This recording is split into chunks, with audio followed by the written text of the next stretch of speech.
Welcome back to the IFBB Broadcast. Michael Lucy here with Alex. Hi. Hello. Episode 2. So we got some really good feedback from episode 1. Personally, I was amazed at how well it looked. I didn't think that we're going to pull it together and look that professional. But, well, I mean, We're absolutely not. We did forget Cam's name. We did fucking have a total rerun of, or we lost the second half of the whole recording, but we got there in the end. So proud of ourselves. How you been, bro? How's the week? Not too bad, man. I'm just waiting on check-in tonight. I'm praying for more food because we've had a pretty significant drop over the last, what's it been? Sort of 6 weeks, I think, of dieting. We started pretty early and we went pretty fucking hard. You know, it's usually like with Dean.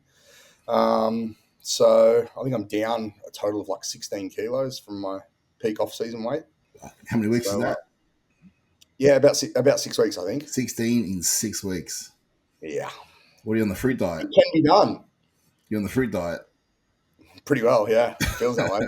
Dean's famous for his fucking... It's the juice cleanse. It's just the fruit only. Protein and fruit. Yeah. Oh, bro, fuck, you must be looking shredded then. Not quite. I'm flat as a pancake, but hopefully in the next couple of weeks it should start to morph. Yeah, I think I'm for anyone who hasn't dieted, seriously for a comp, what you generally get in the first like 2-3 weeks, 4 weeks, up to 6 weeks is obviously you pull mostly carbs out of your diet first of all, and so you lose all that glycogen fullness, that super full feeling. Although digestively you feel much better, you lose that glycogen fullness, which means you look a bit flatter, and not enough fat has come off yet for you to look peeled. So you're kind of that in between skinny fat fucking feel, which is, yeah, if you've competed before, you know what it's about. And I'm not quite there. My pumps are still good in the gym. But I am noticing that, it's again that little bit smaller, in terms of like my overall fullness, and not enough fat has come off yet for me to be impressed by any photo. So there's no posting for the next few weeks until I've got a few more lines and feathers in the quads. Then I'll post something. Yeah, surprising. Actually, I had a refeed on Sunday just gone, and Monday I trained, and it was only a pretty small refeed for me. Like I think it was only about 650 grams of carbs, which is not a great deal for me. And the pump on Monday was pretty good. I was pretty happy with it, to be honest. So I think the little recomp phase that we generally go into about this period out should prove fruitful, I would say. Well, you're always my Adonis, so my agree. Too kind.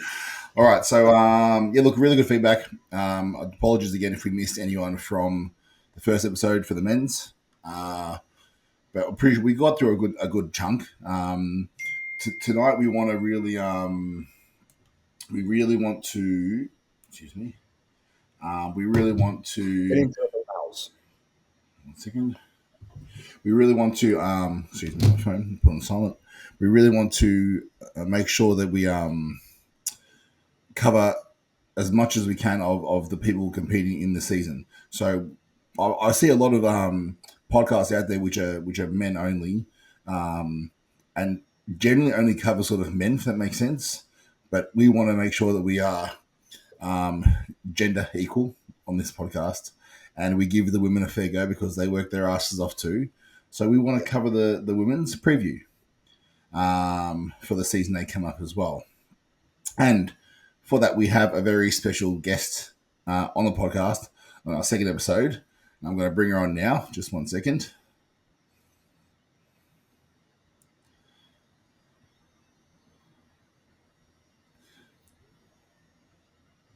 Little technical difficulty again. And let me introduce the one, the only.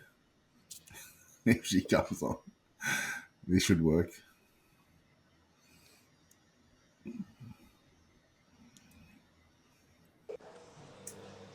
Tabby Knight, welcome. Hello. Thank you guys for having me. Thank you for joining us on our second episode of IFBB PRO CAST. Tabby, I was just explaining to the guys and girls watching that we see a lot of podcasts out there who preview competitions, but generally only cover men's side of things, if that makes sense. And look, there might be women's podcasts out there that cover the women's side of things, but I don't really watch those. But we want to make sure that we're gender equal here and that we cover men's and women, because I know personally, I coach women, obviously. Alex does as well. And we know, as a gym owner, I've seen it firsthand, day in, day out.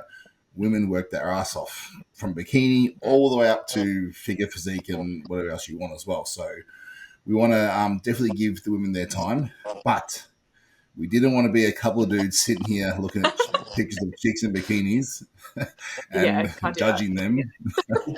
So obviously, look, Tabby, I've seen you compete over the last few years. Obviously, you used to train at one gym when we were there as well, off and on. I've seen how hard you work. Obviously, you've been at the highest level, even at such a young age.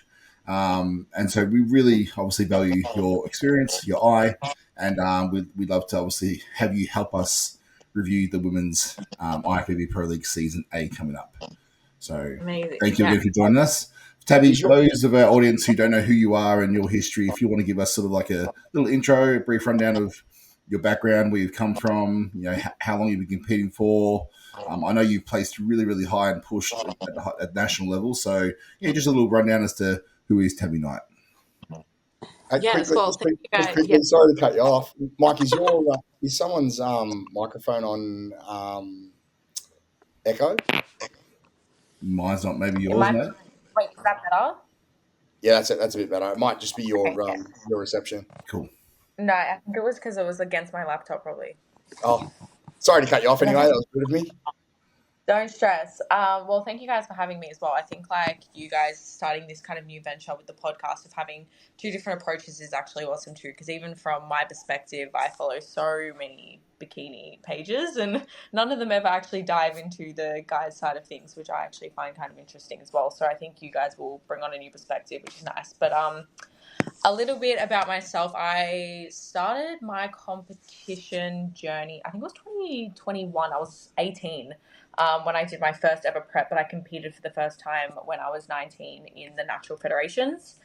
Moving into IFBB in 2022, my first season, I won the junior national title. I also won the novice national title, and I came second in my open class. But I went on to compete at the Amateur Olympia in Japan, where I won the novice, won my open class, and just missed out on the pro card in the overalls, but that's okay. We'll come back for that. And I competed last season as well. Wasn't obviously my best season. I probably just didn't take long enough of an off season. Was going through a bit of issues during my prep. Still placed pretty well at obviously a state level, but didn't bring what I thought was my best. But that also, everything's a learning journey, and sometimes you've got to have shit preps, don't you? So no, I've always been interested in competing. Obviously, seeing my parents compete and everyone around me does it. I live and breathe this stuff, and have clients now competing. I live for it. So I'm excited for this up and coming season. There's a few good competitors, and I'm keen to see what you guys think as well. Awesome. So your parents competed, is that right? Yeah, my mum shocked by that. Yeah, mum did. Awesome. Not like she didn't compete in IFBB. She just did, I think it was NABRA at the time, but that was kind of my first insights into what bodybuilding actually was. I had no idea before that. So yeah, awesome. It's really cool to have that, I suppose. I mean, look, I've got 3 kids myself, and I try and all the good things of bodybuilding and training and strength and obviously diet and discipline, I'll try and sort of instill onto them as much as I can to an 8-year-old and 10-year-old and 12-year-old, obviously. But I think it's really cool to have that sort of, I suppose, influence around in the house as well. So yeah, it would have been definitely a really cool, I suppose, insight anyway. For sure. Yeah, I've always said that it kind of comes as a blessing and a curse to have parents who are involved with it. I freaking knew what a macronutrient was when I was 10. Whether that's a good thing or a bad thing, but it teaches you discipline for sure. I was a national, international gymnast as well growing up for about 15 years. So even just having that as a background helped me excel, obviously, in bodybuilding. I started competing and I was like, well, this is fucking easy compared to that. So it all goes hand in hand. Yeah, awesome. It's funny you say that about the macronutrients and stuff, like when you're a kid. Like, personally, I don't know how many times I've had this conversation. I think it would be very advantageous, especially for the world that we live in, considering, you know, we're always talking about how obese the population is. You know, imagine if that type of stuff was actually introduced earlier on in life to create a sustainable growth pattern, you know, throughout adolescence. I do agree with you. I even think at schools it somewhat be taught in like a health component subject at school to be able to count macronutrients or calories even. Absolutely. I think that school, it definitely should be sort of touched on at school in terms of, like, you know, healthy eating. And obviously I think it, like the food charts and like that sort of shit needs to be updated, because it seems to be so outdated in terms of, like, you know, what's you know, right and wrong to eat and what's good and bad for you as well, because obviously we know that there are no such thing as bad foods, really. There's just too much food in general, and obviously, you know, unhealthy eating patterns and, you know, exercise and balance and all this sort of type of thing. But a conspiracy theory is that the government doesn't want to educate us on healthy food and all money, because they want us in debt all the time and they want us fat and unhealthy, so we buy all the pharmaceutical drugs. Anyway, that's a little conspiracy. That's going down a rabbit hole. Yeah. No, we're not touching that one there. We want to get banned in our second episode. So next thing, I'll join David Tate in some Romanian prison or some shit. Yeah. All right. So that looked really, really cool to have that as well. Before we get stuck on the girls, I had a couple of I had one redemption. Shane Mahi, who we did preview last episode, Alex, and then I went on to his Instagram and we saw a photo from 2022, and I said, "Oh, you should post more, because so we can give you a proper shout out." And he inboxed me and said that I showed the wrong Instagram, so we're gonna redeem ourselves there. And I did want to touch on a couple of classic competitors who I've sort of just found out who are competing, which I think will really, really mix things up as well. In Victoria, especially, we've got a guy named Daniel Sands competing in Victoria. I'm not sure if Tabby, you're in Victoria, you might know Daniel from the gym scene. And we've also got Stephen Wilhelm as well from down at Dandenong Doherty's. And like, we've already got Jackson Gruen competing at that show. So it's like stacking up to be a really, really good classic lineup. So we might have a quick look with those guys, just do a preview, because I think they'll be up there and pushing at nationals. And then we'll get stuck into the girls, if that's okay. So I'm going to share my screen now. 1 second. All right. Can you guys see that as well? Gotcha. It might be small, but it's okay. Now, all right. This is Shane's actual Instagram. We can see here. So this is Shane currently. Here he is here. Okay. So Shane, mate, this is your big shout out on our 100 subscriber podcast so far. But now look, obviously just want to give Shane his props because he's a top bloke. He's competing this weekend, so on Sunday in Sydney. I think he's doing classic division here, but look at the trunks there as well. He's coached by James Mack. I think that's from is that from Pro Coach? No. He's Prescript. Oh, okay. Sorry. Okay, cool. Okay, so he's up on the Gold Coast. Is that right? That's right. Yep. Yep. See. All right. So shout out to James Mack, his coach, because I got that wrong last time as well. But look, Shane, obviously, I think he's one of his first times competing. He's had a great transformation. It says here 10 weeks of a prep. So if you've done that in 10 weeks, that's not a bad effort. Mm. And I always say to anyone who's competing, what's that? It's not his first show, is it? I think it is his first show. Maybe he means the first IFBB show. Maybe that's what he means when he said it to me, because it looked like he's competed before. But look, man, it looks good. You know what I mean? So props to Shane, and I hope you get up there and smash it. this weekend. Anyway, there's a little shout out for Shani there. So I'm gonna dive in now and show you guys Stephen Wilhelm. I don't think I follow him, but hopefully I find him here. Okay. I know technical difficulties, guys. Give me some find him somewhere. I think Kevin is coaching him. I know that for sure. And he'll be one of these guys here.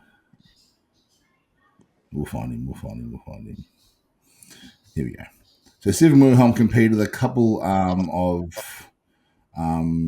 years ago, I think, in maybe he hasn't got any Instagram. I haven't seen his Instagram, but this is Stephen. So tiny waist, as you can see, big flaring structure. lat. Very nice structure. Yeah, great structure. And that's what I sort of noticed last time he competed. I noticed that when he was on stage, he wasn't obviously the biggest on there, but he was definitely okay, this is him now. So this is Steve Wilhelm and Health with Jamie. So these are two of Kevin's guys competing and shredded, you know what I mean? Both of them. But Stephen definitely brings the conditioning and has a good structure for the classic division, I think. Tiny waists, wide lats, and decent quads. As I said, he's not going to be the biggest guy there by any means. We've touched on this previously, Mike. That's one of the beautiful things about classic is, I hear so many guys that are so obsessed with, tapping out that fucking weight cap. And it's just like, dude, don't worry about the weight cap. 9 times out of 10, if you get peeled, you're going to be below the weight cap anyway. And that's the beautiful thing about classic physique is it's not necessarily about who's the biggest on stage. It's going to come down to who has got, who's proportionally and structurally most suited to that division. And then obviously, another thing that I think is often neglected and something that I'm even refining myself at the moment is the way you present your physique. Like it must still look classic. Like there's a lot of guys that get on that stage and they've got all the muscle in the world, but they're not presenting it as a classic physique guy. So yeah, I think they've just got to worry about, what classic physique is about. And that's, ensure that you're showing off that classic structure. Get peeled and don't even worry about the level of tissue that you've got.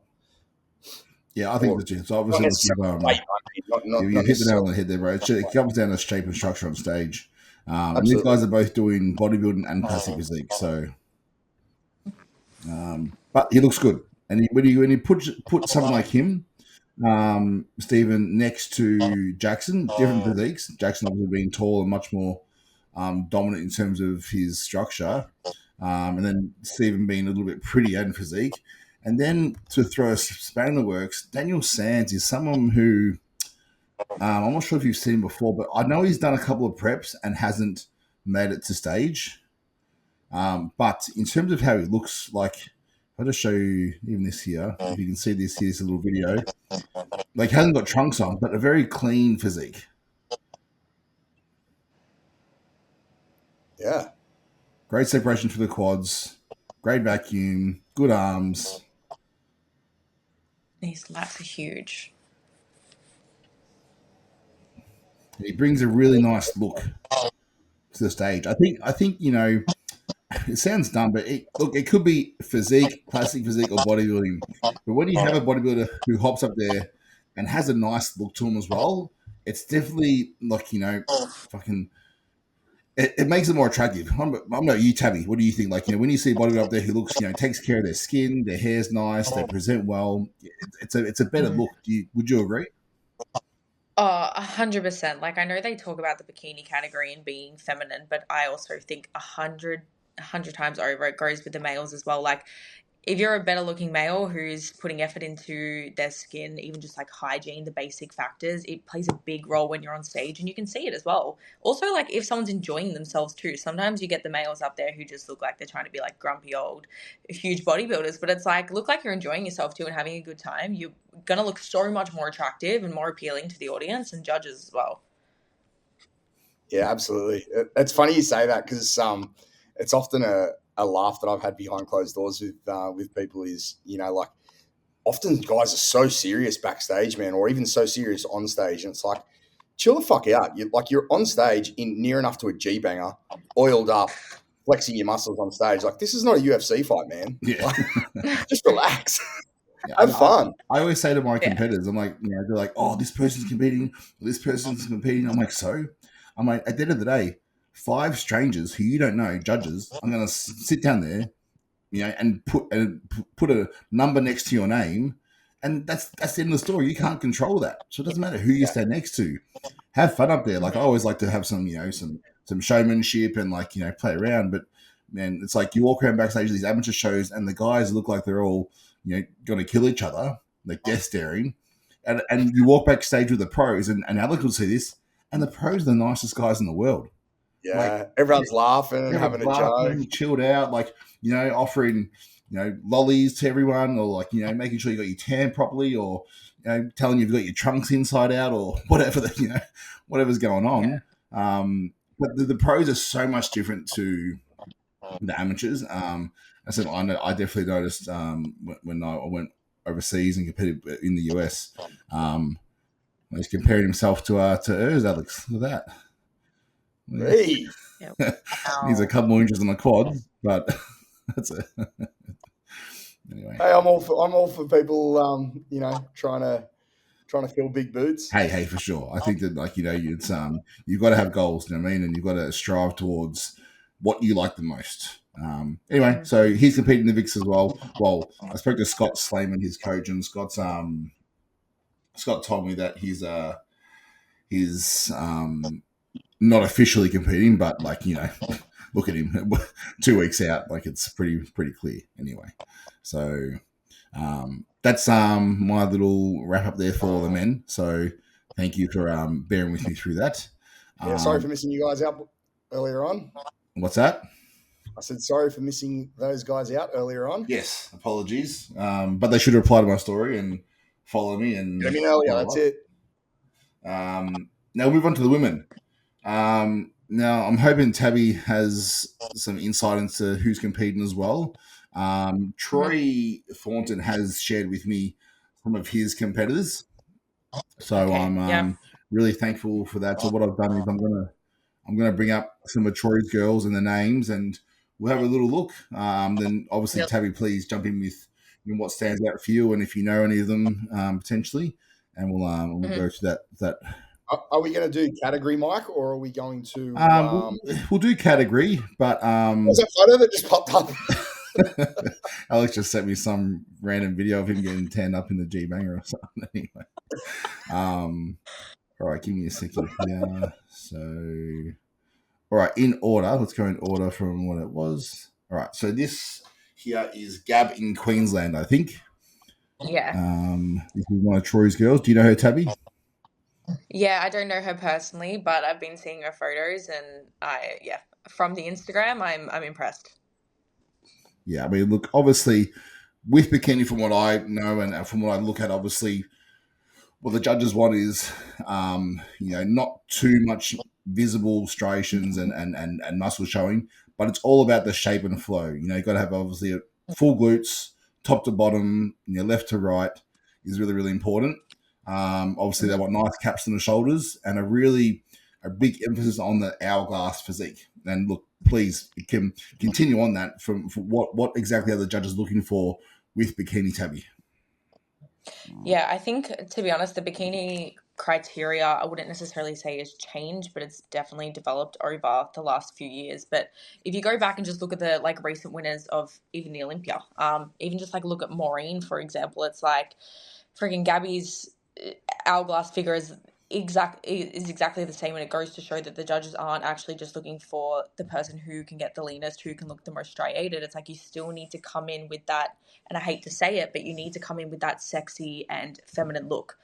And it's to be honest, it is what she entails, but can she even get a little bit leaner here? To be honest, I wouldn't push it. I wouldn't push it much more. If you can work with leanness and then just fill up a few days before, Bikini girls, even on that end, you don't really need to be filling up too much. You should not be smashing in thousands of grams of carbs before show day. If you've got that natural genetic and the bone structure, then you should be easy to breeze into the shows, I think. Okay.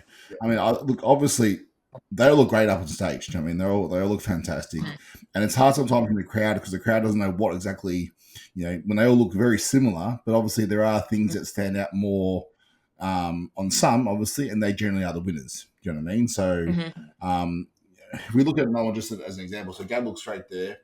I think the next one's wellness. So I'm going to skip for now, and we'll go to Alan from Queensland. Yeah. So this is Alan. I think she was last year's runner-up for the pro card. Is that right? She's done quite a few shows, hasn't she was. Yeah. So this is Alan. So obviously, if we're looking at the physique here, like she looks. I'm not sure if it's a lighting. This is natural lighting, so it's a little bit harder. But I think that she looks a little bit softer than Gab. Yeah. From my eye. I've seen Ellen in different lighting recently, and I would actually say her rear shot there looks nowhere near as strong as it is at the moment. That's definitely just shitty lighting, but obviously Troy as well, he's pretty good with what he posts and keeping things under wraps. He kind of likes the fact that it's shitty lighting, so people are a bit more surprised on show day, which I kind of like as well. But from what her rear shot looked like even last season, I'm pretty sure, like, obviously she was going up against Philippa, who ended up taking out the card. I think all she really needed to bring up was quad development from what I heard and what the judges said. And that also is going to come down to who was there on the day and how they looked in comparison. But fuck, like the transformation she's made I think she only really had like a 3-month off season. Is actually pretty incredible. So, but I'm quite close with Ellen too. So I see the work she does put in, and even in her off season, she's 100% on. So I'm actually excited to see her up there. And so she did season B last year. Is that right? Yeah. Yep. So she's backed up with a really close prep. Is that pretty common? Do you think with the bikini girls, Tabby, that they can tend to do back-to-back shows or more shows, and let's say like a guy who might want to take some time off and put on 5 kilos of muscle, is it more common for the girls to do more shows back to back? Yeah, I think so. And the reason I think that is because I don't want to sit here and say the word sustainable, because it's not sustainable, as we know, to be stage lean. But like a bodybuilder, even like yourself, like imagine you guys stayed in like your condition for like 10 weeks. It's pretty much impossible, and your health's going to go down the drain. I think for a bikini girl, we don't need to put on a crazy amount of weight in our off seasons, nor should we really be doing that. Can you make the necessary changes in a short time frame? I guess it depends on what the judges are wanting, but we're not wanting to make crazy developments usually anyway, so I guess it depends.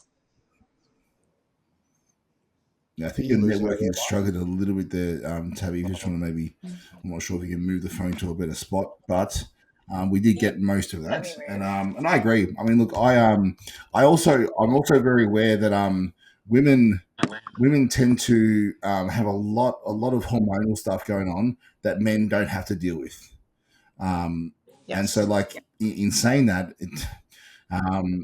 it's like I don't envy it all. Like when you guys died down, obviously losing periods, is sometimes part of the process as well. Obviously there's a lot that goes on hormonally, and it's also a lot to come back from.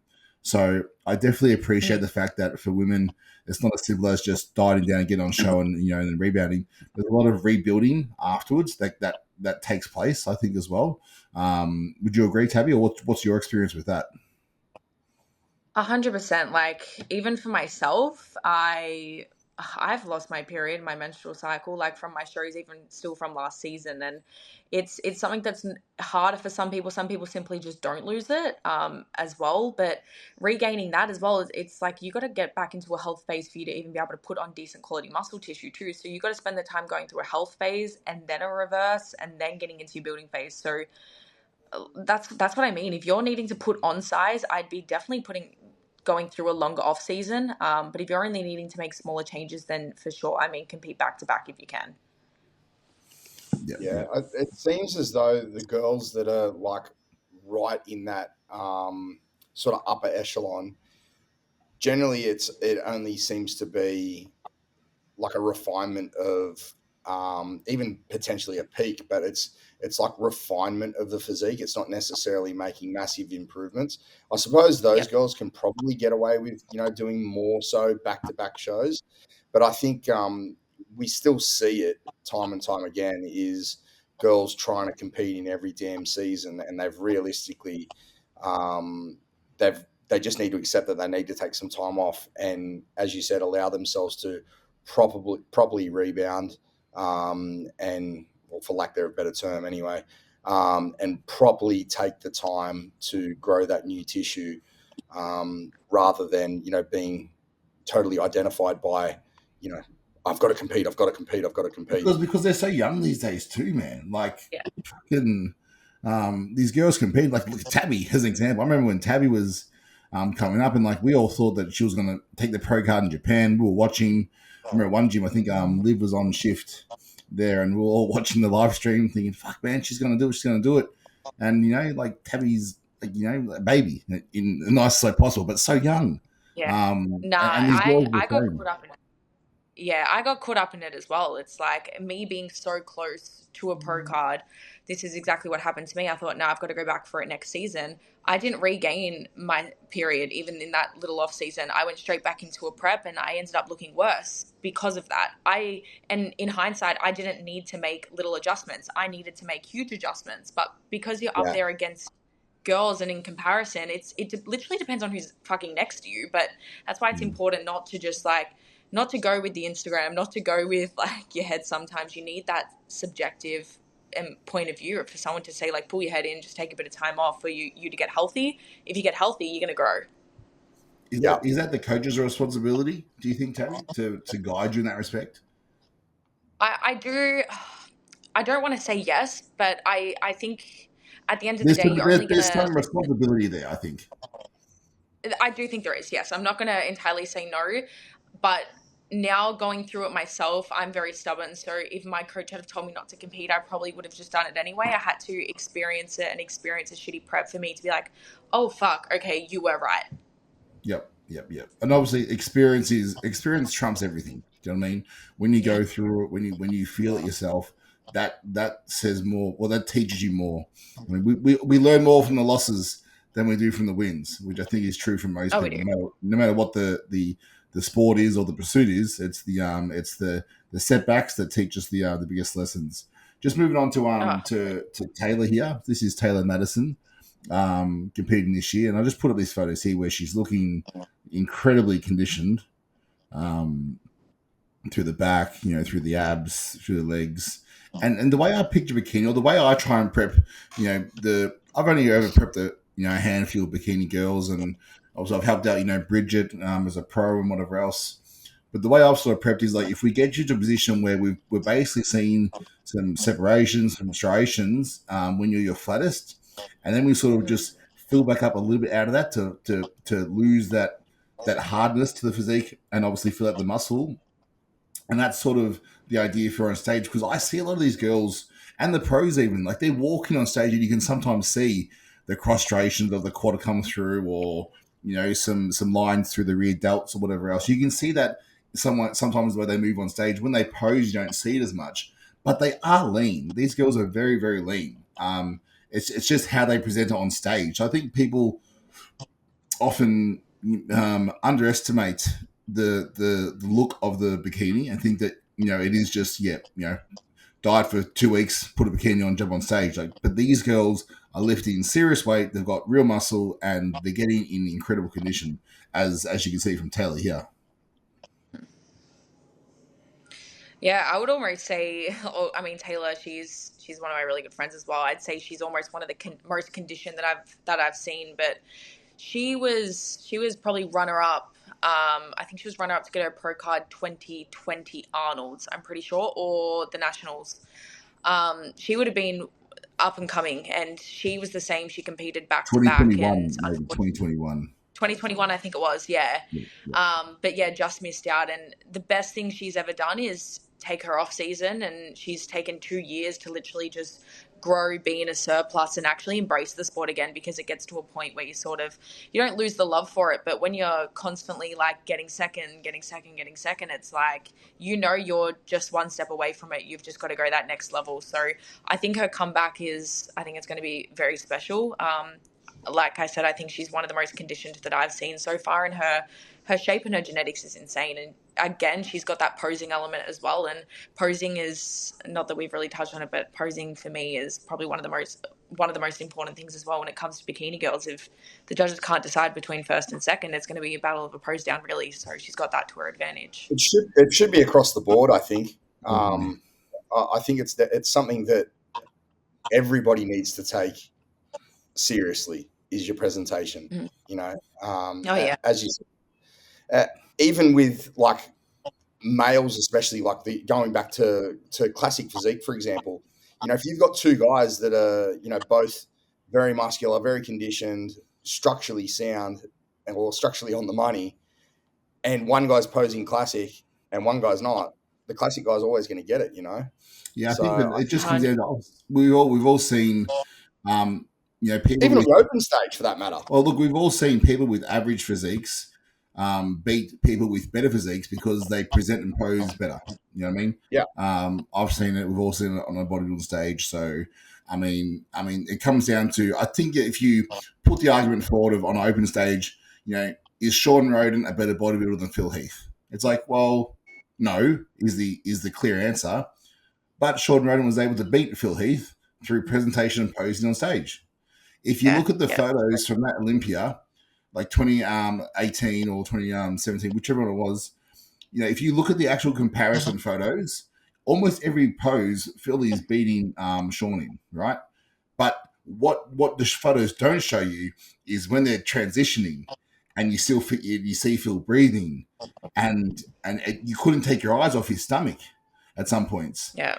And you don't see those in the photos, but like live, the judges, they saw that, and Sean won, rightfully so. So yeah, I think from bikini all the way through to open bodybuilding, presentation and posing is extremely important. Just going to move on here to Kirsty from South Australia. This is one of Troy's girls as well. Obviously, again, you know, all these girls just have, you know, you can see that obviously Troy's got them with the right posing coach and got them hitting the right poses. And Troy's great at what he does, no doubt about it. But they all look so similar, do you know what I mean? And obviously, you know, cap shoulders, you know, good full glutes from the side here, not too much quad, you know, good condition, but not too much. Looks great, I think. This is South Australia. I'm not sure she's competed before, but, you know, she's definitely, she's got the shape. Yeah, she competed in the same year. Her last show was the same year I did Japan, and we went to the Amateur Olympia in Vegas as well.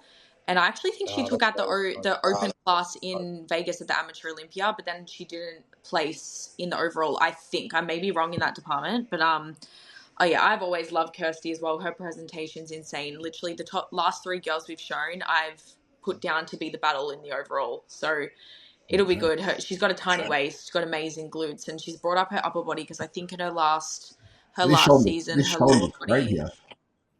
Yeah, I think in her season it was just bring up the upper body, but for now, I think it's completely balanced. Yeah, it looks balanced to me. I think it's, this last one here is a new girl, first timer Lauren from New South Wales, is what Troy's written. So Lauren, oh wow, yeah, great carbs, bitch. But it looks great. I mean, so this is Lauren, first timer again. So, you know, when you've got first timers coming through like this, and obviously, like, I remember when Annie Cunningham, I think it was, did like, we saw her come through and do first timers and just win everything. You know, it's so competitive, bikini. Oh yeah, it's only growing and it's evolving, but I think that's a good thing. If you look back at the bikini girls like 5 years ago, maybe they could have done like an 8-week prep, but these days it's actually going to show that girls need to put in work. They need to not just be able to get into the gym and decide to do a comp in friggin' 10 weeks either. I think it's exciting, and who wants to win a shit lineup, you know? Like, you want the lineup to be competitive. 100%. Because look, at the end of the day, if your goal is just to get a pro card and retire, sure. But if you want to go overseas and do something with it, like, there's got to come a time where you're going to stand next to some great competitors regardless. So you definitely want to, you know, I think that I heard someone say, you can win a contest and not win, if that makes sense, because like you haven't put your best physique on stage, or if you won because it was an easier lineup, it's not a real win. So you want, and then you can come second in a stack lineup, and that's probably more of a win than that other hollow win, if that makes sense. And I definitely resonate with that. You want to put yourself against the best and really be compared, and walk away knowing that I suppose what you put on stage was your absolute best, and it just wasn't good enough on the day, because you can't help that. You know what I mean? You can't help who shows up. That's 100%. it. I think it's, and I've always it's kind one of, of the, it's one of the age-old sayings, like I know we probably sound like we say it all the time, and it's like, you are your biggest competitor. And the sooner people actually, the sooner that actually resonates with people and they properly digest that is the truth, then the better the sport will be, I think. It'll quickly do away with this weird mentality and this weird obsession of people that just want to get in and do one contest and turn pro just so that they can put it in their fucking bio. Yeah, It's like, or start coaching or whatever else. I mean, for sure. Yeah, but I've never understood the concept. Like, why would you ever want to do one show, win it, turn pro, and then the very next time you step on stage, you're up against pros. Yeah. You're up against fucking professionals. Like, I'm not going to go and decide to drive go-karts this weekend and be like, I'll be a V8 supercar driver in 2 months. Like, it doesn't work that way. You got to put in the work, man. And just why wouldn't you want to have the opportunity of playing in that, easier field, for lack of better terms, a field where, you're up against your actual peers that are more realistically at your level, rather than just go and dive in the deep end with all the sharks, man, and just get pushed to the side. Yeah, well, I think that there's almost like an apprenticeship that you sort of got to go through, or you should have to go through with this whole. You should want to go through. Yeah. You should want to go through it. You want to go through it because you want to experience, because, obviously, especially if you want to do this long term and really make a difference, and then obviously like yourself and Tabby and myself help out others on their journeys. Realistically, the biggest advice and help that I give my guys and girls is not something that I've read in a book. It's something that I've gone through. And then I'm able to then obviously understand what they're going through, and then obviously find a solution to the problem, or find a way forward based on my experience, not on what Google says, or what Dean Smart put in a post that I read once upon a time. It's not these things; it's the experience and seeing it happen time and time again. That's what trumps everything. I remember I coached with Chris Aceto once, and I did a prep with him. They got cancelled for COVID. And in the prep, we I always try and learn from my coaches, obviously, like we all probably do. And I'm trying to sort of decipher his messages. And if anyone's worked with Chris Aceto, he responds, there's no plan. It's just one email written out with all your data on it. And like, you send your check-in photos, and the response will be, nice. Have 2 burgers after training, picks 2 days. It's like, you fucking, and I'm like, oh, why? And Chris said to me, he goes, you won't learn anything from me. He goes, all of what I know and do is from experience. I couldn't tell you why, but that's what I see in your physique. That's what I see and think you need right now. You know what I mean? And that's just all experience. And Chris Aceto, arguably, one of the best coaches of all time, greatest coaches in the world. So just an insight there as well. Tabby, before I move on here, do you know any other bikini girls you want to have a quick look at competing? Yeah, another one who I do think will be up in the lineups is Mel Fletcher. Okay, I'm just trying to bring up her Instagram. Yeah. I think this one. That's one. Okay, great. So let's try and look at. She's competed before, obviously. Yeah, she competed 2022 was her last season as well, and she was in. I'm pretty sure she was in the overall as well. Okay, and where's she from? She's from New South Wales, I'm pretty sure, but at the moment she's real conditioned. If maybe even look on her story at the moment, I think she might have posted something today, or even her recent photos. She's a great poser, good presentation. Nothing seems to be there, but I think that's this weekend. She's in a 5 tries a day, and she looks. This is what I talk about when you got shredded delts. They're there on these bikini girls. Do you know what I mean? And some guys would kill for this. Do you know what I mean? So yeah, look, she trained at Metro Flex, which is in New South Wales. So she'll be on the stage, and this is her winning back in 2022. So, okay. So she's New South Wales, and she'll be up in 3 days' time then, Sunday. Yep, she'll be on Sunday, and she should be in like the short class as well. So it'll actually be interesting because I think she will be going up against Alan as well. I actually think they've got very different physiques, so seeing them next to each other will be actually quite cool to see what the judges decide as well. Now, look at the quads on here, the separation. Oh yeah, better than she's Alex. actually jacked. Yeah. Alex, you gonna go get some tips, mate? Yeah. I'm actually just bringing up. I just got a message from someone to make a quick mention as well before you move on. A bikini? Yeah, I'm just trying to bring it back up. Yeah, you can see her condition here, Tabby. She's obviously was a pancake. There's a coffee. There's a chocolate bar. Full day of eating. Full day of eating. Okay, sure. This is what she eats in a day. So, what is that? Zucchini oats. Yeah. I've never done zucchini oats. I've never put zucchini. It's clearly working for her. It's to increase the volume, isn't it? I think it's to increase the volume. Alex, who you got for me? I'm actually not sure who her coach is either. You're not sure who her coach is? No, I actually don't know. Yeah. She's tagged Metroflex, and this is probably the guy in the photo, so probably not him. She's tagged Right Away Women. She's tagged no one. Yeah, I'm not sure. Well, Mel, if you're watching, message us or put a comment below on the post as to who your coach is. We'll give him a shout out. And thanks to Troy as well for obviously sending all those through. Obviously, it's he took the time out to send all those, and we appreciate that. I know that Scott will have probably a couple of girls as well.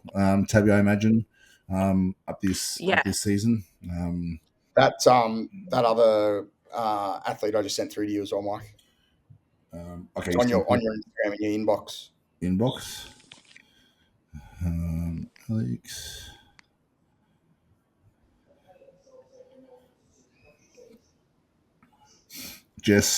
Gisela Fit. Okay, so who's her coach? Alex, tell about her. Who said that's James, one of James Mack's clients. Okay, looks another one of his. Yeah, he's very good with his girls, man. First time, or no? She's end of last year as well. I think so. Must have only been a very, very short turnaround for her. Have you seen it before, Tabby, or? Yeah, she's competed a few times. She competed last season, and I think she competed. Network struggling. She will come back. Tabby, have you seen Jess Robinson before? Yeah, she competed last season, and I also think she competed in 2022 as well. I'm pretty sure. So she had a bit of an off season as well. Might just be struggling with her. She just moved. Yeah, her reception's struggling. Oh. This is her with James Mack here. So okay. Well, she looks great. Is she from Queensland then, Alex? I think she's from Sydney. Okay. So another New South Wales girl. Cool. New South Wales is going to be a stacked show. It always is, anyway. So, which is really, really cool. Have we got you there, Tabby? You still with us? Oh, let me know. Give me a second. Oh. All right. Is that better? I think so. It says network struggling a little bit, but that's a little bit better there. Yeah. All right. Gotcha. Right, I'm going to move on to wellness. Not spend too much time on the. This is Mrs. Unholy Gains. So, Coach Matt tells me every time we talk that she is the winner this season. So let's have a look. Oh, look, she's got a lot of density. I know that Matt tells me she's strong as an ox. And obviously she looks shredded here. Lower backs in detail all around as well. But as we know, wellness is all about the lower body. It's definitely a division where it's based around, unlike the other divisions, being out of proportion, out of symmetry. And what that means is basically having a significantly larger lower than compared to upper. So I know that obviously I've got really good experience with wellness, having worked with Ruby for a number of years. Obviously, great rear shot. Sorry, just quickly there. Can you guys see that? Yeah, wow. That was a killer rear shot. So that's. I'll just play that again because that rear shot. This is impressive. It's good here, but when she turns around, from the adductors and the glutes, it looks excellent. That comes to life. Like, wow. Yeah. Yeah, very hard to beat, and that tie-in's killer as well. Do you think that side shot is a little bit of posing that could be worked on, Tabby? I was actually just thinking that as well. I actually think she could even put a little bit of a slight bigger bend at the front leg. I don't think it really shows off her quad and her hamstring too much. It's more so just emphasizes the glutes. I don't know if that may be just that her quads and her hammies aren't as developed as her glutes, and she wants to show that off because it's clearly a strong point. But I definitely think she could change up the posing a little bit. I think if she poses like that next to someone with outstanding quads, she'll get probably a little bit overlooked because this does look like great glutes, but then where's the quad type thing? And not that she hasn't got them, but they're not showing, I think, in that pose as well as they could be. But the rear shot's incredible. So but look, just to back on that, I obviously I've got experience with wellness, and in terms of Ruby's, I think the feedback we got was they felt her arms and her traps were a little too developed. Was she didn't get the green light or the first place last season as well. And look, obviously we went into that show not overly confident, but pretty confident that she had a physique worthy of a pro card. And that's not sort of any bullshit there. Like Ruby works incredibly hard. She's a great athlete, and hey Mike, yeah. Were you a little bit jealous about her arms? I've never been told my arms are too big. So but look, it's one of those things where we never train arms. We hardly ever train upper. So it's like that's the sort of Ruby obviously is the type that she hypertrophies really, really quickly, especially up top. Like the amount that she can gain up top. Like if we give her any sort of volume or load in her upper sessions, she just grows. So it's one of those things where as good as her lower is, we know that obviously she has to really limit her upper growth. But that was the direct feedback. It was her traps and arms that were the difference in the end. So it's not a problem to have, eh? Yeah. Imagine being told you lose because you're too jacked. Yeah, but it does show you how obviously big they are on that side of wellness, and there being that I suppose disproportionate from the upper to lower. This is Little Miss Mel, who not that I've got any favorites at all, but I think look at her waist, like. Yeah, it's tiny. Makes her lower half look so much bigger. And on stage, that proportions are going to show through. Do you know what I mean? Yeah. That's incredible, that waist. I'm pretty sure she's a mum. Yeah, it's impressive. Man, I saw her months ago in person with Anthony, and I was like, fuck, she looks crazy. So, like, I haven't seen her since then. Well, so I can only imagine how good she looks. Look at that. Yeah. Yeah, wow, that's incredible. Really, really impressive. So conditioning's on. She won't be the biggest up there, but in terms of proportions and wellness, because she if you look at it, okay, so if you look at I think it was Mel, Miss Unholy Gains, as good as her lower was, like she's obviously she's strong. Sorry, Megan.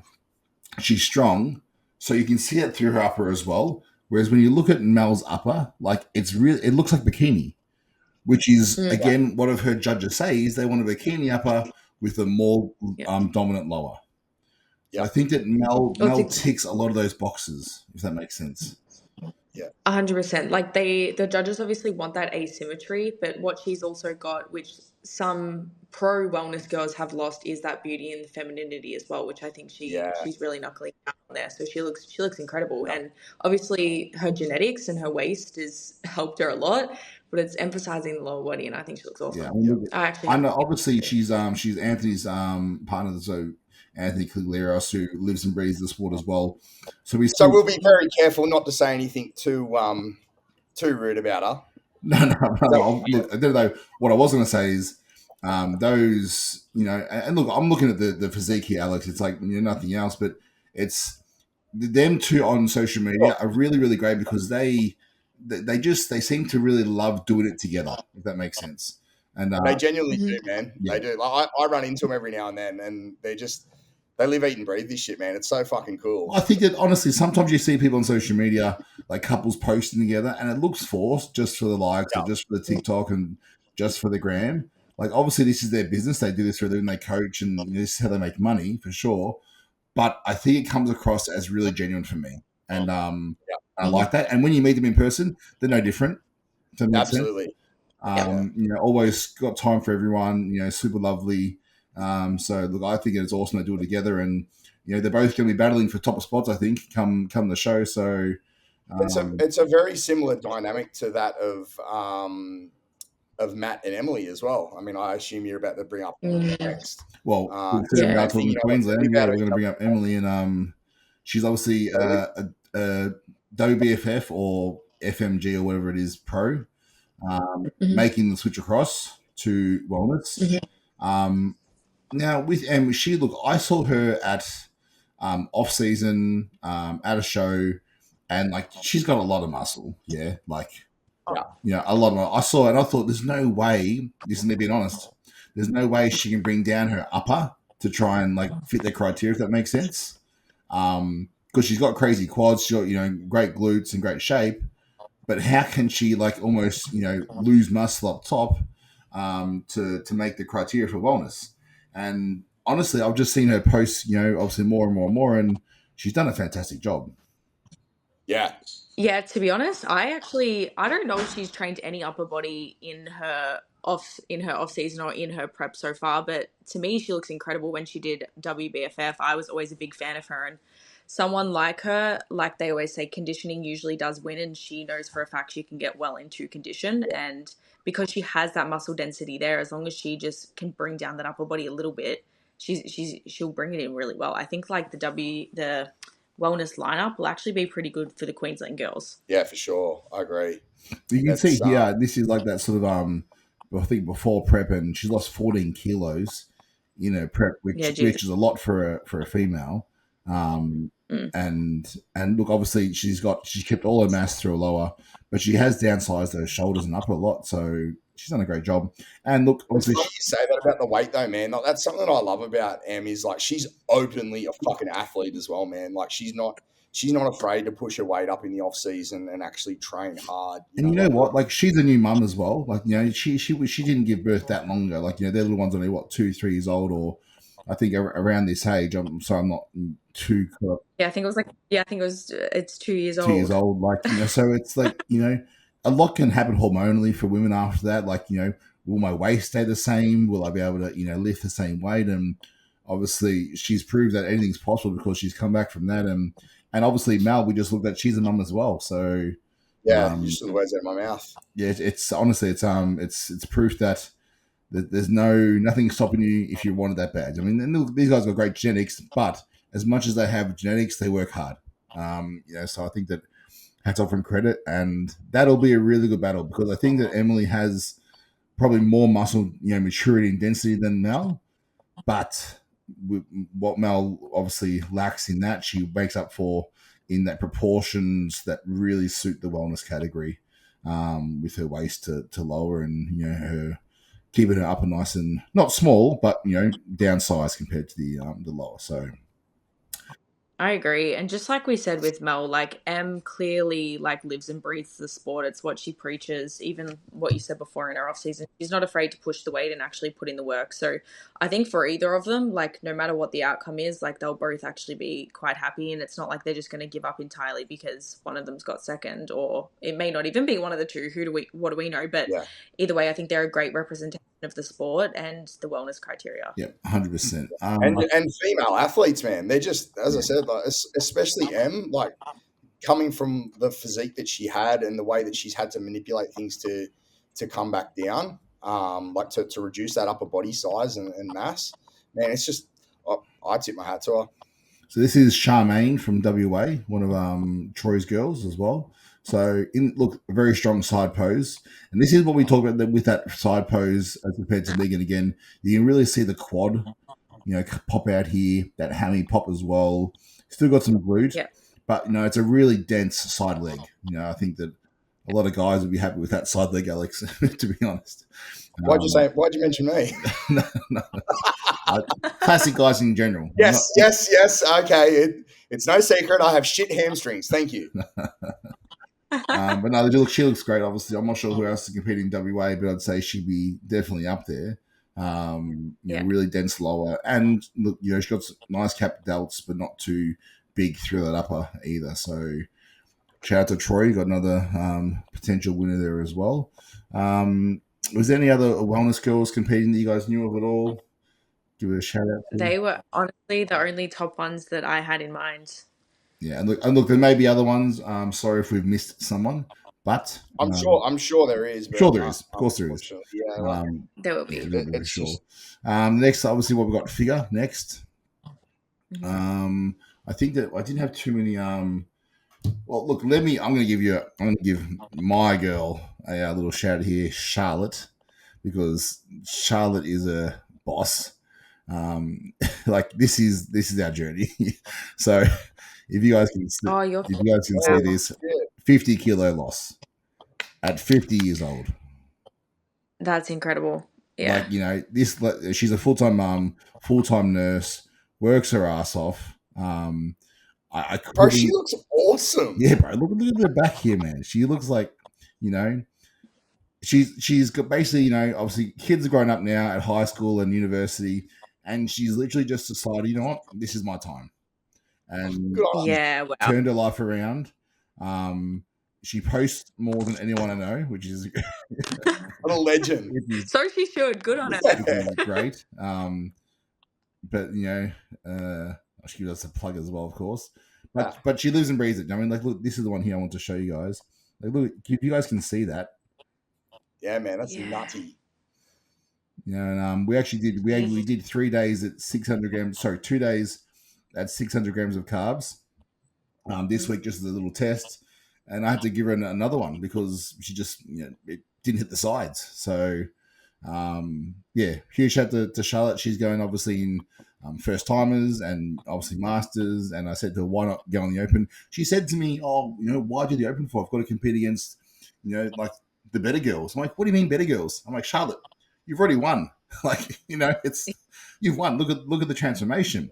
Yeah. And let's say you get third in the open or second or who knows. He said, would you be mad? Of course you wouldn't be mad. So I did want to just 100%. You're in shape, just Man, literally any result for her now is awesome. Oh, absolutely.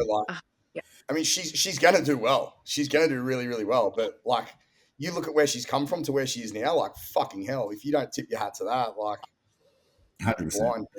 I know that that Seville is competing again as well, I've been told. So I think she's competed multiple times, being close a couple of times as well.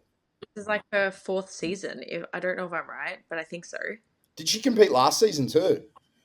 I'm not sure if it was last season. I know she's competed multiple times. Is that right? What's that, sorry? I think it might have been, I don't know if it was season B last year, but I'm pretty sure she did compete in 2023. I'm not like following her journey 100%, but she has been someone who, when I've seen her compete and get in shape, I've always thought she actually has great bone structure. Yeah. And she's been that little bit behind, but I think this year she's actually looking. You can see, look, obviously wide shoulders, flaring lats, small waist, and then obviously good set of legs on her as well. So she looks fantastic.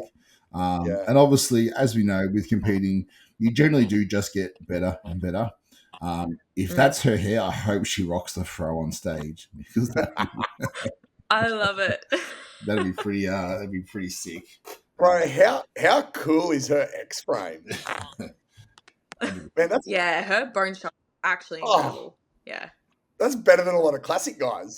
I think I've got here one more to So we've got Beckles Fit Queen, I think it is. Here we go.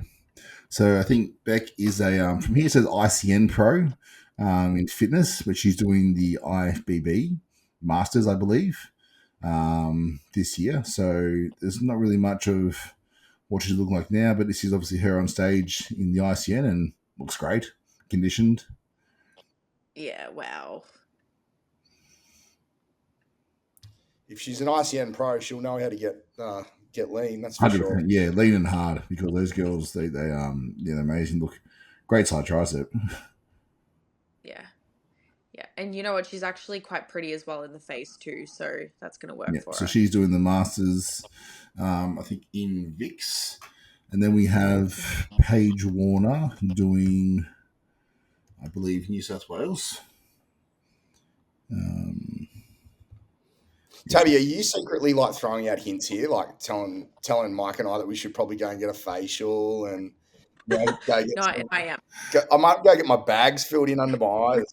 Can you put, like, I'm just saying, like, next time you guys get up on stage, I better see like clear skin, smiles from both of you, and Hey, the diamontes on my posing trunks are where I draw the line to any sort of glam on stage. Okay, come on.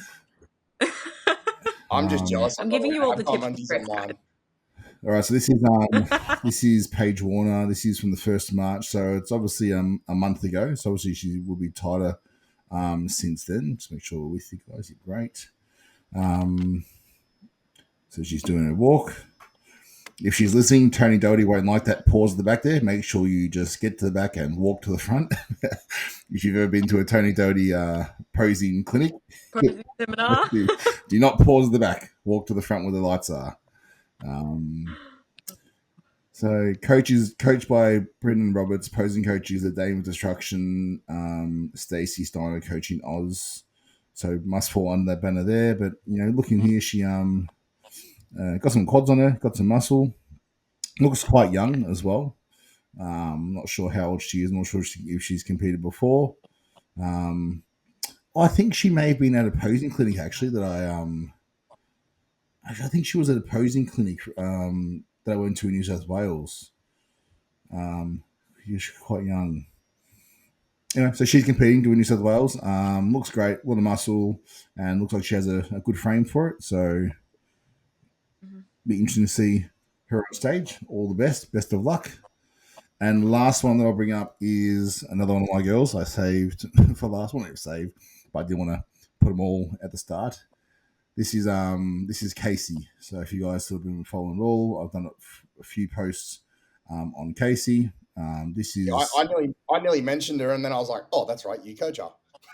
Yeah. Her this is her first comp. This is sort of starter comp to about a month ago here. So you can see the change. Great X frame. I saw her shoulders. In person. I saw her in person, dude, and the look is like a seasoned competitor would be like stoked with that look. So to be her first show in this sort of condition and this sort of shape, man, she looks sick. How old is she, Mike? She's 25. 25, yeah. Yeah. Her quad development and her delts are insane, so yeah, so she looks incredible. Look, she's worked out. If you look here, this condition, look how small her waist is, man. This doesn't do her justice either. Almost handspan it. Yeah. So she's got great she's going to do for 25. I think she'll do really well. Look, we pulled her down pretty hard in the end just to try and make sure the backside was in. And look, I'm really happy with where it's at right now.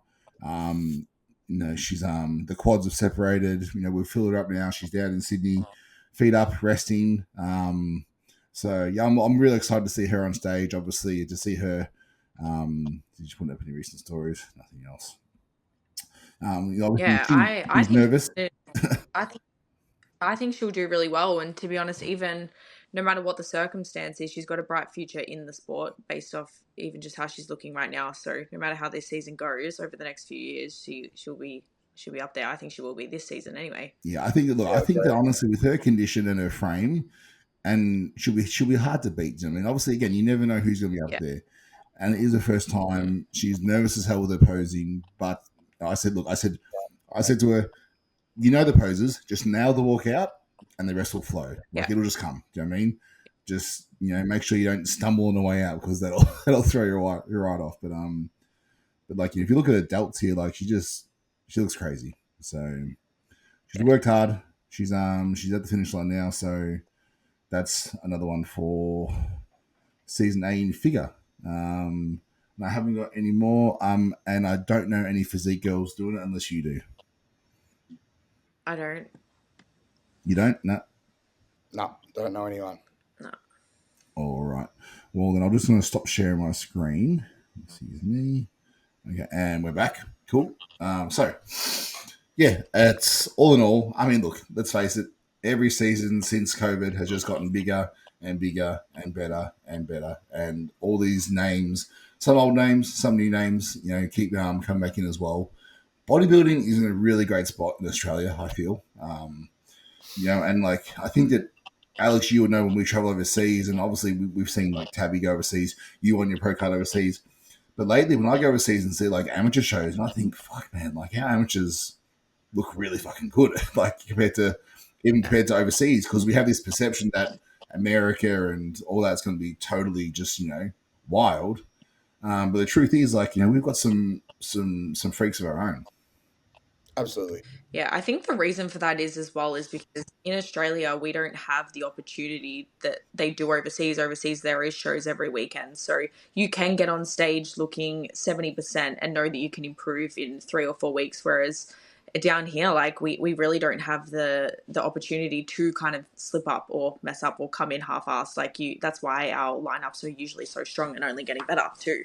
Yeah, I think that was. And look, we've got season B this year, mid-year, which is I think nice to have like a first timer sort of prioritize show, if that makes sense. It just allows people to break their ice, because there is another stigma around the IFBB being that sort of upper echelon. So, which holds people back from maybe taking the leap. So having season B mid-year, more bodybuilding for us. So I'm not mad about it. I love the shows. And great for our competitors to have that again, extra time to maybe if they miss the mark in season A, they want to continue on and bring some condition for season B, and then also the opportunity to qualify and then compete overseas, which is I think the main reason for it as well, which is a positive. I think look, and honestly, I'm gonna put Tabby on the spot here. Everyone shows up in condition. All the bikini girls. Everyone shows up in condition, looking amazing. Who wins?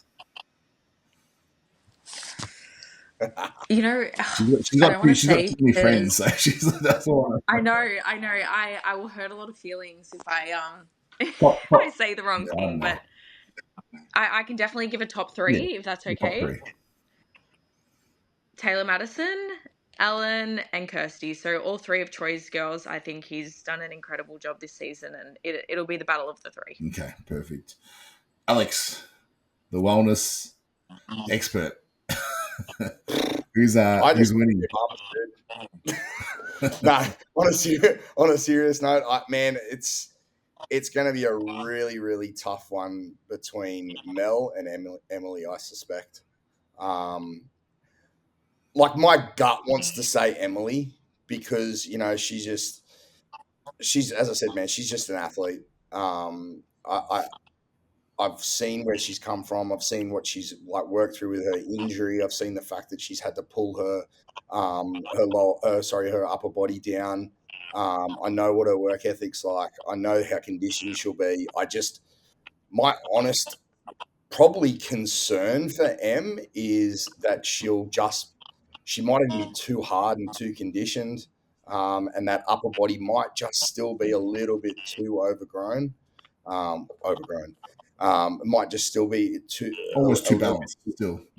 Yeah, because that's the crazy thing, right? Is I used to look at Em and look at her as for a female, I used to be like, fuck man, she's got such a cool like balanced physique. Like I look at her and I'm like, that's an athlete. You know what I mean? That's a female athlete. Yeah, a bit like Hattie Boyd type thing, like just athlete looking. You know what I mean? Yeah.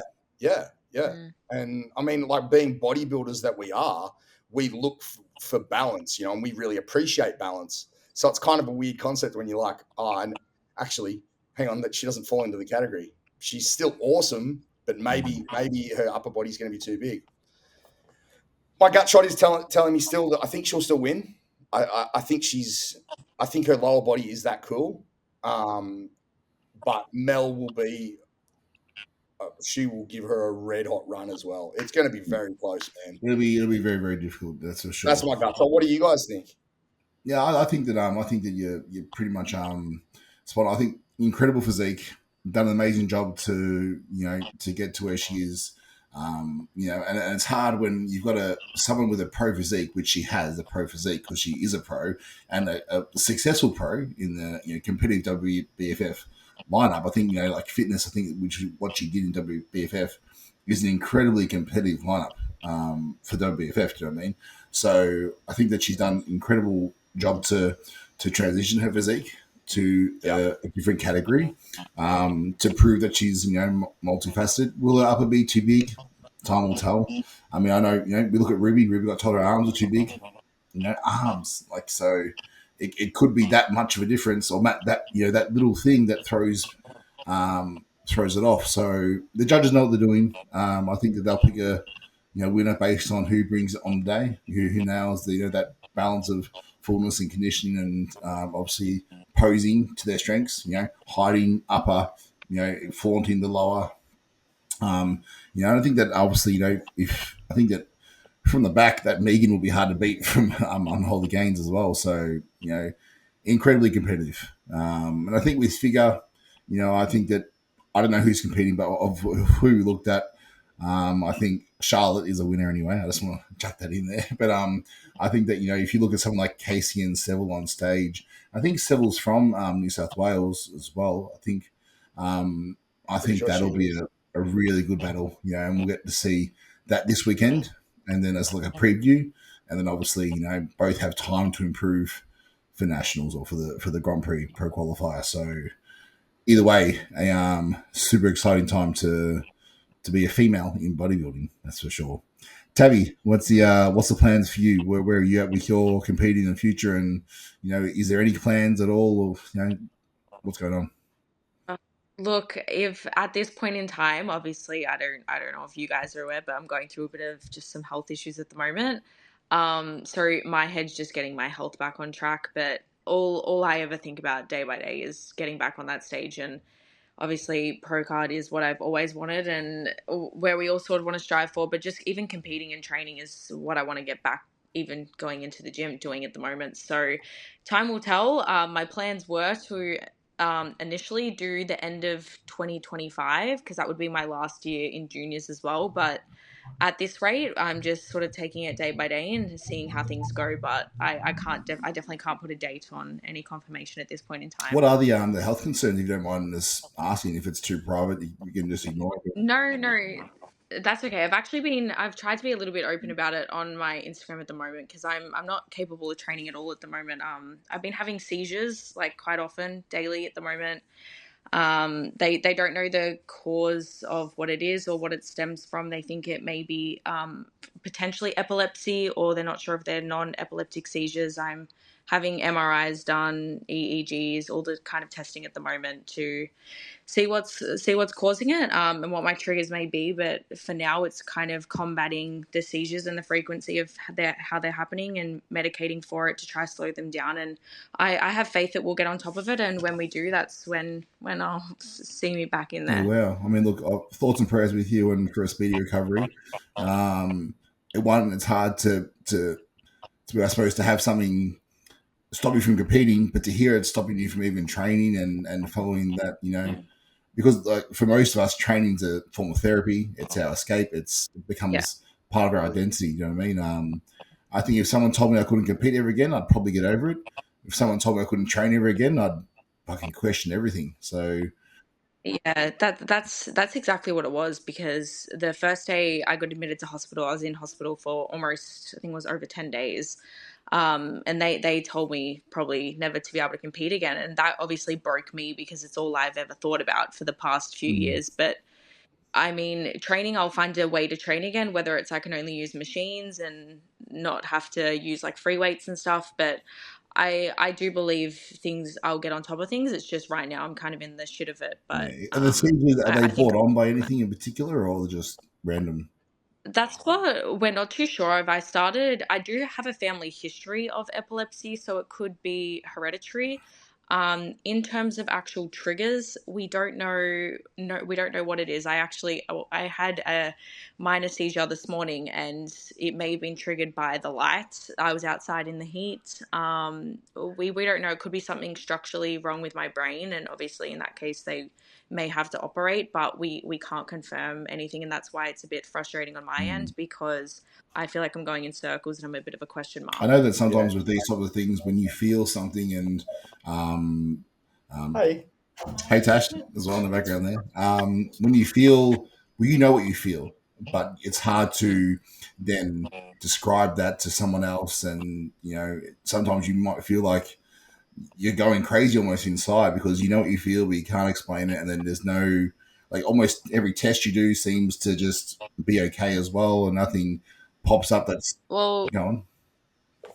yeah, that's exactly what happened, because I live alone. So I started experiencing, well, what was actually happening was mini seizures while I was home alone. And because it's not something that someone else can see, I look normal to the eye. yeah. I'd tell people that I was fainting, or I'd wake up and like my mouth was bit, or I'd have swollen lips and swollen tongues. And I feel like I'm getting dizzy constantly. And I did for a long time. I thought maybe I'm going crazy. It wasn't until I actually dropped in like a restaurant in front of a friend and we had to call an ambulance that people started thinking, oh fuck, something's wrong.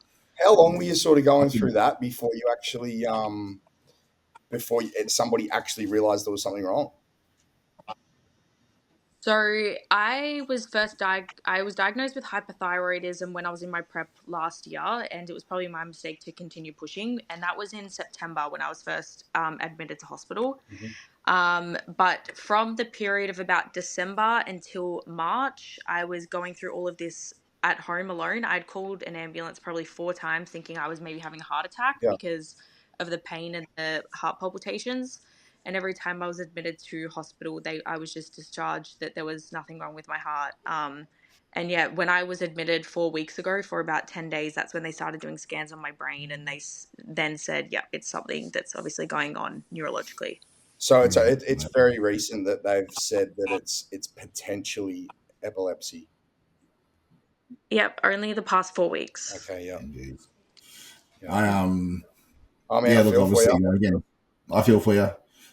Thoughts and prayers that you have a speedy recovery, not only just for health, but back to stage, because I've seen Tabby in condition, and this will sound shit, but it's kind of a compliment, where Tabby will walk by and you won't think much of her, but then she hits a pose and it's like fuck, like just sort of Three like a comes to physique life. that's born for the stage. Do you know what I mean? So obviously I think it's a talent you have and a gift that not all have to present yourself the way that you do. And look, hopefully through this, finding your way through it, you might inspire or shine some light and help others experiencing similar symptoms or going through something that they can't quite explain. I've Obviously, actually got a previous client of mine from up in Cairns that this will resonate with very heavily, and I mean, it might even be I might actually just send you her Instagram account, and I don't know whether it's something you may perhaps want to speak with her about, but I know she has got epilepsy and has done since being very, very young. And she's always been an aspiring athlete, and she's naturally an excellent athlete, but unfortunately has just been held back due to. I mean, there's a bit of a reason as to why she has got epilepsy and why it's somewhat untreatable with what she's going through. I won't speak out of school. I mean, I'm sure she'll disclose that to you if you guys ever end up in a conversation. But it might, I don't know. It may even be worth having a conversation together, and potentially you guys can feed off each other. But I think this is the cool thing with like Instagram and social media. There's sometimes that I really detest social media and just the fakeness. I think that people can be whoever they want to be on social media. I mean, it annoys me when I see people be a certain way on social media and they're not that way in life. And one thing I try and strive for is to be myself always, whether it's on screen or screen or in person. Like me, hate me. I just want to be Mike. That's sort of who I want to be. But a really cool part of social media is the fact that you can connect with others, but also sharing your story. Like I said, it's obviously there's a saying that I've heard once that really resonated with me was turn your mess into your message. You know what I mean? And although what you're going through right now may seem messy and like it's never going to end and there might not be a clear answer, but find a way to turn that into a message for others, and that sort of helps you find your purpose as well, and get a bit of fulfillment out of that journey. So yeah, I mean, look, obviously credit to you. We'll follow closely as well. Keep us updated. Sure. Fingers crossed. I It all will. comes good. Yeah. Thank you guys. I'm a big believer, as you guys probably are, that one door closes and another one opens, and if it's not, everything happens for a reason. So whether it brings me back and brings me back better, or it brings me down another avenue, I'm sure it'll be okay. Absolutely. And will you be at the end of the shows? I'm sure it's not a door that's getting closed on you, dude. I've got faith in you. That's for sure. Will you be at any you. of the shows upcoming, Tabby? Yeah, well, I have clients competing this weekend in ICN and then next weekend in IFBB. So hopefully, if I'm feeling fine, obviously on the day, depends how I am in a stressful environment, I'll definitely try and make my way there. Well, we want to try and at the shows try and do a little mini interview and put it together into like a podcast for all the winners. So maybe if you want to swing past the undefeated booth after the women's winners, and you can maybe give them a little. It's just like sort of one of those on the spot candid, how you feeling type things as well, and just share the winners on our social as well. So you're always welcome to the undefeated booth. Please come down. Thank you so much for. Might be worth after nationals as well to get Tabby back on, so we can do a little bit of a recap as well, man. 100%. Yeah, we're not going to sit here and look at chicks in bikinis without Tabby. That's for sure. I might get a bit creepy. Don't worry, I'll protect you. Yeah. Yeah. Thank you so much for joining us on episode 2. Back of the head with something in a minute. Okay. Thank you guys for having me. I appreciate it. No, absolutely. So, guys, obviously, Tabby Knight, follow her on social media. She's got as you see, she's an incredible athlete. Got a story to tell as well now, and follow her journey back to the stage. Hopefully, in 2025, we'll be rooting for that as well. Really enjoy you sharing your time with us as well. Alex, we're going to hit 90 minutes now, so we may as well sign off as well. I know you got business call to come up to go to. I've got family and stuff to go pack for a city tomorrow. So thank you everyone for joining in. Hi Tash. Hi. Tabby, this is Tash as well. Hi. Hello. We'll get Tash on soon. Thank you guys for tuning in. Alex, thank you. It's New South Wales this weekend kicking off, so we'll make sure after all the shows we bring you guys a little recap of each state show as well, leading into the next show, and try and have some more guests on. Try and get some like judges on here as well, not to obviously pick early winners, but just to get a little bit insight as to what they're looking for and what they're happy to see, if that makes sense at all. Moving on, but we'll bring you guys more and more. Please like, share, subscribe, follow, and leave a comment as to who your pick is for the women's winner in any division down below in the comments. And we really appreciate all the feedback and love and support. So much love. IFBB PRO CAST episode 2. We are out. Thank you guys. See ya. See ya.